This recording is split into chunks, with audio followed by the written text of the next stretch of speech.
Ce que tu prononces façonne ta réalité. Les sages le savaient bien avant la science. Nos anciens, nos ancêtres n'avaient pas de laboratoire, n'avaient pas de microscope, mais ils savaient.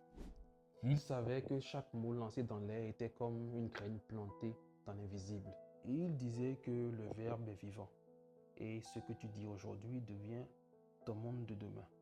Regarde autour de toi. Tout ce que tu vis maintenant est né un jour d'une pensée, d'un mot ou d'une parole que tu as pris le soin de répéter. Tu as dit je suis nul et la vie t'a fait des preuves. Tu as dit j'ai peur et les murs ont grandi autour de toi. Mais quand tu dis j'ai confiance, je suis prêt, je mérite, je suis lumière, les portes s'ouvrent, l'univers t'entend, te comprend et il te répond. Les mots sont des codes, des vibrations, des ondes qui réécrivent ta réalité. Et ce que tu dis de toi, c'est ce que tu permets au monde de faire de toi.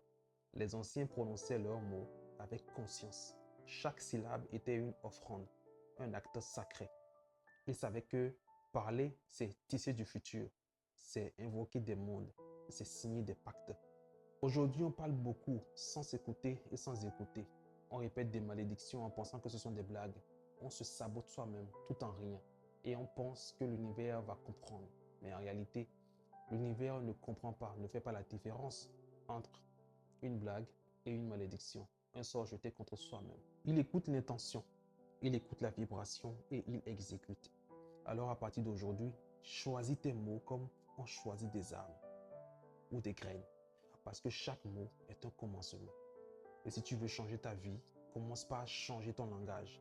Car les anciens savaient et maintenant toi aussi tu sais que